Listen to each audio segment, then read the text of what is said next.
to start by asking you to imagine a boat, complete with captain and crew, sailing the ocean blue.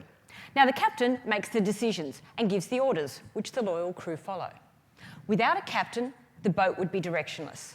Without a crew, the day-to-day running of the boat would be impossible. Now, what does this have to do with the mind and its potential? Yes, I am at the right conference, so I could see some of you beginning to wonder. Stay with me and you'll see where this metaphor is going. So we've got our crew. Now, they're very well trained. They don't need the captain to tell them how to do their job or to remind them of their job on a regular basis. They just go about their job without prompting. The captain merely steps in when he or she wants something to change or when leadership is required. And the boat needs to be kept in good nick, looked after, protected from damaging elements and fuelled on a regular basis. Now, the captain, the boat and the crew form an interdependent unit. They're constantly influencing each other. If the captain and the crew don't do their job properly, the boat can get damaged. If the boat gets damaged, it'll make the journey harder for everyone. And if the captain and crew don't communicate clearly, or if they're in constant disagreement, it'll make day-to-day life a struggle. Now, this metaphor actually provides us with a working model of the brain and the mind. And it's actually the model I used to approach looking after my father. Because the captain is analogous to our conscious mind. The crew is just like our subconscious mind. The boat is like the brain, and the ocean is life. Now, the conscious mind is that thinking part of ourselves. It makes decisions, it sets goals, it interprets experiences. It's also what we recognise as our mind chatter. I'm sure all of you here are familiar with the concept of mind chatter. You know, it's that little voice inside your head that's going, I hope it's lunchtime soon, I can't wait to run out and buy her book. Or, you know, you might be sitting there thinking, I don't have a voice inside my head. Well, that's the voice inside your head. And that's what we're consciously aware of. Now, the subconscious mind is that part of ourselves beneath our conscious awareness which actually keeps us alive and running. It's what keeps our heart pumping, our lungs expanding, our hair growing. You're not consciously sitting there saying, pump, breathe, grow. It happens automatically through what's known as our autonomic nervous system. And because, you know, survival is paramount, our subconscious is much more powerful than our conscious. And if there's ever any conflict between our subconscious needs, be they physical, psychological or emotional, or our conscious wants, the subconscious will always win.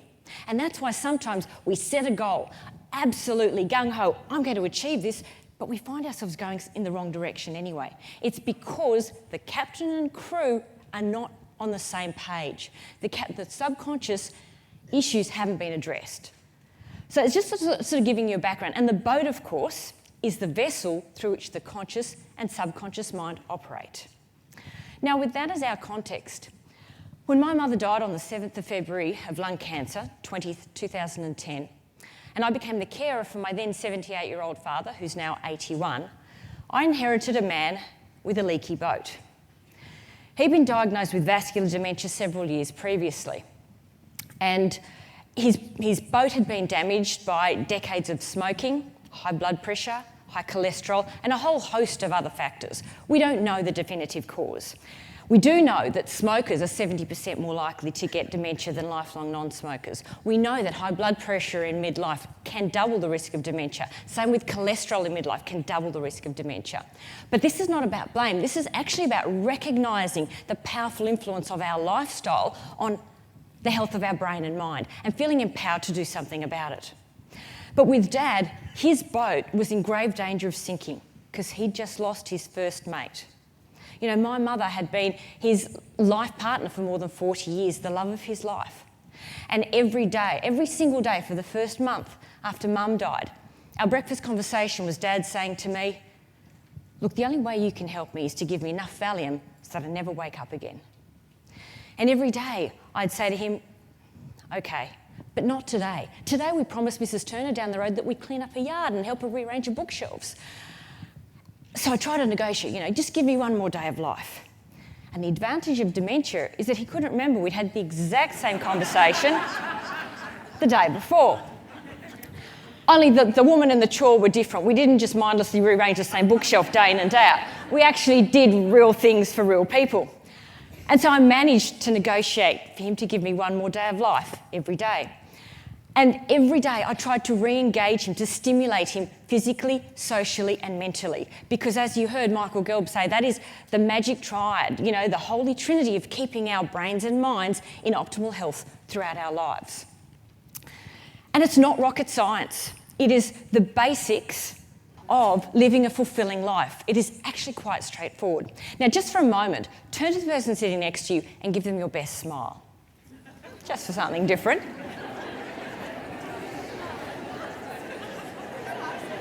Now, having established immediate rapport, please give each other a genuine, heartfelt compliment. And if you're sitting there thinking, but the person next to me doesn't know me, don't you worry, something positive about you has struck them or they wouldn't be sitting next to you. 10 seconds each, go for it.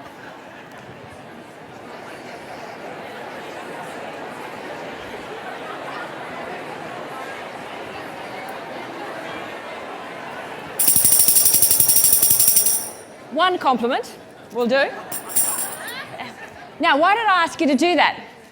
Because if there's anything I've learnt from my father about how to switch on the mind, it's to keep it in suspense. So I'm not actually going to tell you why you did that until much later, because when the mind is in suspense, it's like giving the captain and crew, the conscious and subconscious, a shake and saying, wake up, something really exciting is about to happen. So as I said, I'm not going to tell you. In order to keep your mind in suspense and on alert for the answer, and therefore paying full attention to everything I'm saying, which of course you would anyway, because you're about to discover how everything Michael Gelb and Professor Merzenas said worked with my father. 4 basic things that I put into practice. Actually, all the things that Michael said. I'm so excited. He's my pin-up boy. I want to take him home so that my dad doesn't think I'm just this obsessive woman who wants him to do everything, that there's another more important person than me that agrees. So, firstly, and this is for Jacinta, yes, we do have to get some exercise because you wanted to know why. 30 minutes of exercise, just 30 minutes of exercise a day, cuts our lifetime risk of dementia and stroke in half. So yes, every day, Dad and I either go for a walk, a swim or the gym together. There's a study in Western Australia published in the Journal of the American Medical Association in 2009, found that simply a walk a day keeps memory loss away. It was conducted over 18 months, 170 participants, all over the age of 50, who'd started to complain of memory problems. Randomly, they assigned them to 2 groups. Group number 1, just keep doing your normal things, don't change anything.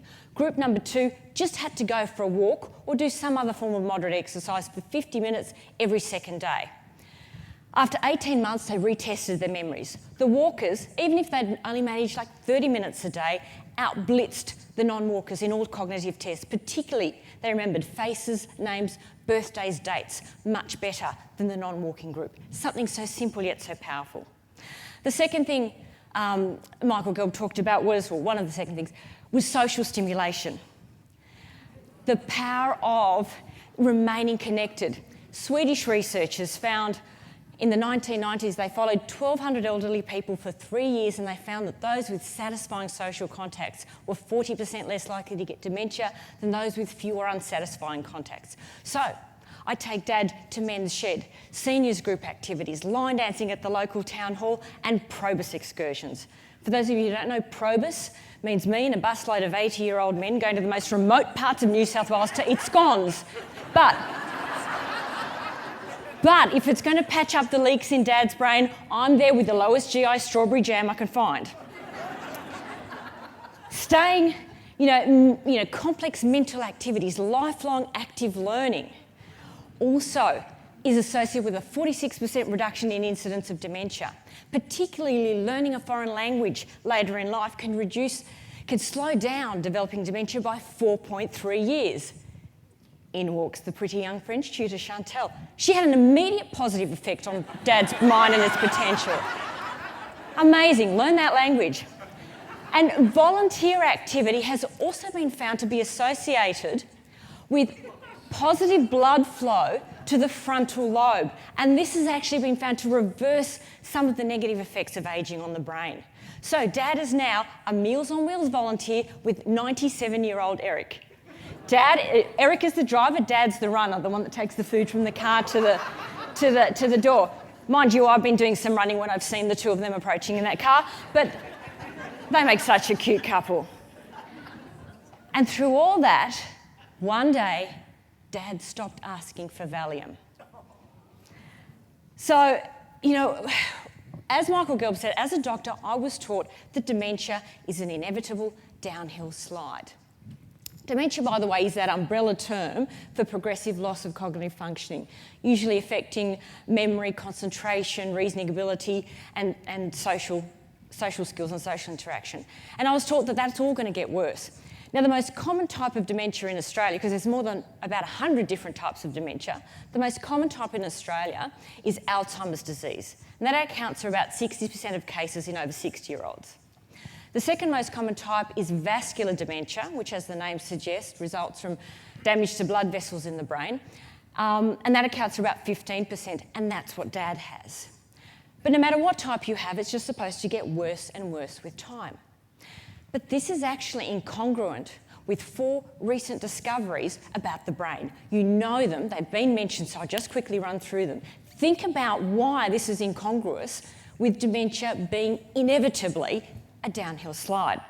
The first thing is the brain can change itself. That's what neuroplasticity means. We can grow new cells, new connections between existing cells, new circuits in response to what we do, what we think, and how we behave. There is nothing static or inevitable about the brain. Our lifestyles are constantly moulding our brains. The second thing is that there have been remarkable recoveries in people who have had a stroke, even if their stroke was 10 years ago. Because train it and regain it, the brain behaves like a muscle. The lost functions can actually be gained through consistent and persistent training, because other areas of the brain can take over the damaged parts and replace their functioning.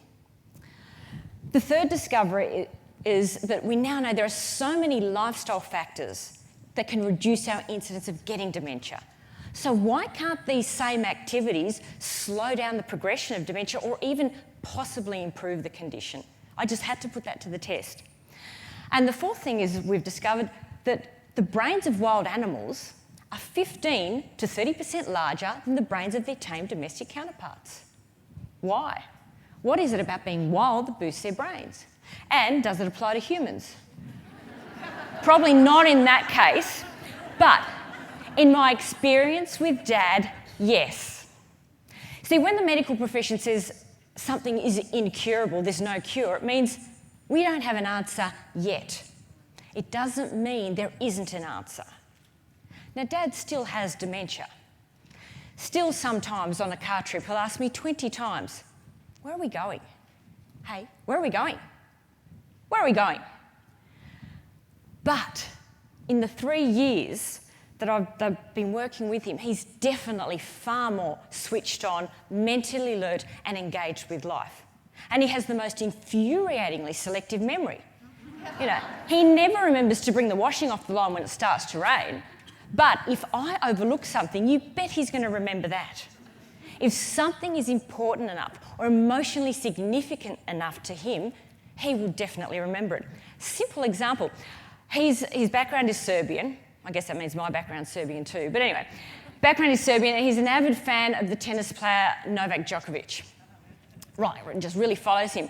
And one day a friend came by and happened to mention that Djokovic had lost his first match in 18 months.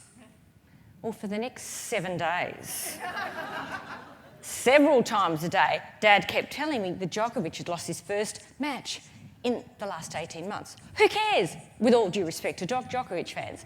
The point being, Dad hadn't remembered that this friend had dropped by, but he remembered something that I considered to be inconsequential small talk.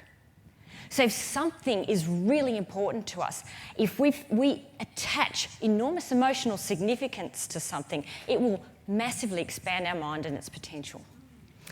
So what are the lessons that I've learnt from Dad and our adventure with dementia? There are 6 powerful lessons I'd like to finish with. The first lesson is that hope empowers the mind. There is no such thing as false hope.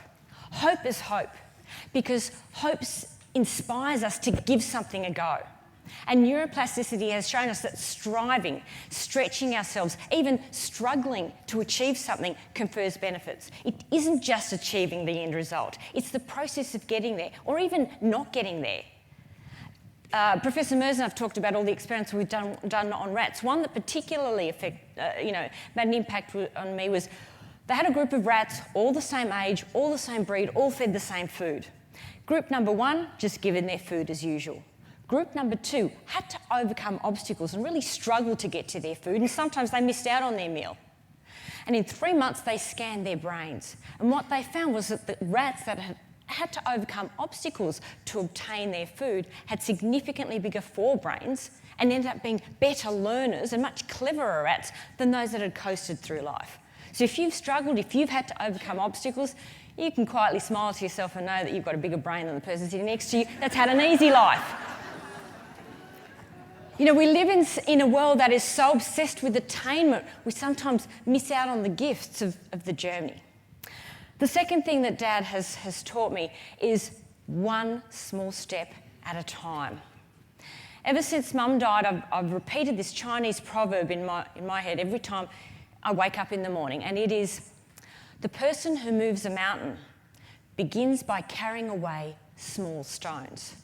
Dementia is a mountain. Most people believe insurmountable.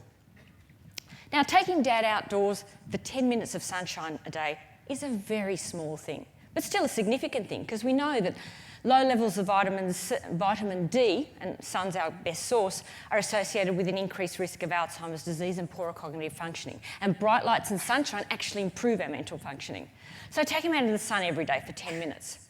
Having a game of darts with Dad every day to try and train his mind to focus, because that's one of the problems with dementia, they can't focus, it's another small thing. Giving him small choices around whether he wants a banana or a pear for morning tea, where he wants to go for his walk. They're small choices. But even small choices foster mindfulness and a sense of feeling in control of our lives. Now, in and of themselves, these small things probably make an imperceptible change. But if you do them every single day, one small step at a time, they suddenly seem to add up and help you move the mountain of dementia. You know, forget this quick fix, speed-obsessed world we live in. The secret of success is to start from scratch and to keep on scratching, because nothing happened overnight or even over a week or a month or several months. It took month after month after month of trial and error and one small step at a time with Dad. That was getting him some sunshine. We did try a dog, but that didn't quite work. The third lesson I've learnt from Dad is get up after a slip-up. At the end of every day, when I reflect on all the things that didn't quite work out as planned, I'm inspired by the words of Tom Hopkins. I'm not judged by the number of times I fail, but by the number of times I succeed. And the number of times I succeed is in direct proportion to the number of times I fail and try again and keep on trying. And it reminds me of this wonderful movie I saw earlier this year, The Best Exotic Marigold Hotel. Has anyone seen that? Isn't it wonderful? It's such a mind and its potential, happiness and its causes type of movie. And there's one line that really stuck with me, and it was the young hotel proprietor saying, look, it'll all work out in the end. And if it hasn't worked out, then it's not the end. And the message there is actually no such thing as failure. Everything is feedback. If something doesn't turn out as I wanted it to with Dad, it's not failure. It's an indication, try something else. That particular course of action doesn't work. You know, whether we label something as feedback or failure, it's just a mind game. And if we label something as failure, it closes the mind. If we label something as feedback, it opens the mind, because then I look for another way of trying to do it. And I mean, really, what is failure anyway? That something didn't turn out exactly as I planned? That I didn't get exactly what I wanted? So what? Everything is a stepping stone, an indication of whether to stay on course because I'm getting the results I want, or to change course. J.K. Rowling, author of the Harry Potter series, makes a poignant statement about failure. She says, it's impossible to live life without failing at something, unless, of course, you live so cautiously, you might as well have not lived at all, in which case you fail by default. So get up after a slip-up. The fourth lesson, and this leads on to it, is just to keep on challenging ourselves, engaging in active learning, doing things differently, learning that musical instrument, foreign language, art, craft, skills, sport, solving puzzles. And once we've mastered something, move on to something else. But with Dad, I can't take on major projects because he's not capable of that. So even small things can make a difference. And in our busy lives, I'm sure you're all, time poor, just take normal daily habits and tweak them a bit. Do them a bit differently. For instance, start the day by taking a shower with your eyes closed, because that gets us using senses that we're not in the habit of using, makes us mindful. The ultimate goal of all of this is being mindful.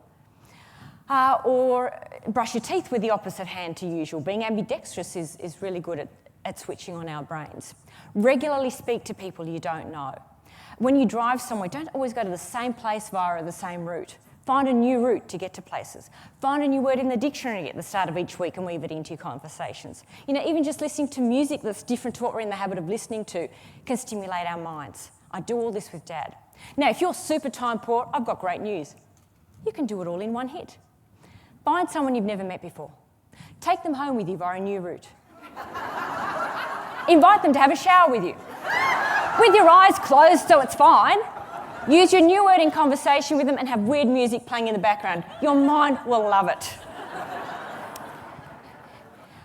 The next point is simply to reiterate what Michael Gelb said. He said, the most powerful thing to lengthen life is not a squeaky clean lifestyle, is not doing all the right things, eating all the right foods. It's having a positive attitude towards ageing. And this is what Eric taught us. Eric, the 97-year-old, he wakes up every morning optimistic about life, looking forward to what the day will bring. He still has so much meaning, purpose and fulfillment in his life. I'm sure that's why he's 97 and still going strong. So, and the actual figure is not smoking, you live 4 years longer. Having normal blood pressure, you live 4 years longer. Having normal cholesterol, 4 years longer. But having a positive attitude, you live 7.5 years longer. That's great news. You don't have to worry about all those whinges in your life because they'll be gone long before you. And the final, most powerful thing that I think Dad has taught me is to get excited.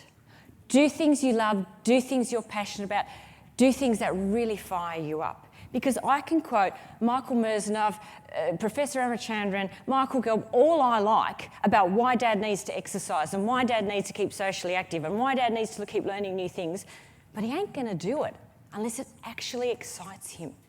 And it was only when I said to him, okay, I give up.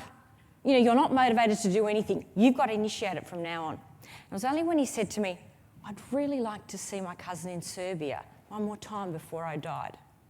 Well, then I linked everything to visiting cousin in Serbia. I can't get you on a plane unless you're physically fit. We've got to sit there for 24 hours, you'll get a DVT. You're out there for a walk. He's out there for a walk. If I can link it to what excites him, he'll do it. Because excitement is synonymous with motivation. When we're excited about something, we're naturally switched on, focused, firing. Our mind is sharpest and at its best. And excitement isn't just a feeling. It actually changes our brain chemistry. When we're excited about something, we release acetylcholine and dopamine. And these are two powerful neurotransmitters which, number one, help us focus, and number two, they actually help consolidate the changes we make in our brains whenever we learn a new skill. So excitement is like the cement of neuroplasticity. And that is why you paid each other a compliment. Because when the brain receives a compliment, it receives a dopamine hit. So you couldn't help but stay switched on and focused and retain everything I'm saying. Because you're working under the influence of your own brain chemistry. So our adventure with dementia reminds me of the words of Bernice Johnson Reagan, that life's challenges are not meant to paralyse us. They're meant to help us discover who we really are. And I'd like to leave you to reflect on a poem by Michael Leunig, which sums up my experience. And aptly, it's called Tiny Boat. And it goes like this. God bless this tiny little boat, and me, who travels in it. It stays afloat for years and years, then sinks within a minute. And so the soul in which we sail, unknown by years of thinking, is deeply felt and understood the moment that it's sinking. So the message, I believe, from all the speakers that I've heard this morning is that we are not passive victims of our genes. You know, we are all born with a far more capable and adaptable brain and opportunistic mind than we ever imagined. Our moment-by-moment choices shape our mind and its potential. So I encourage you to get wild, to get playful, to get smart, and of course, to get my book.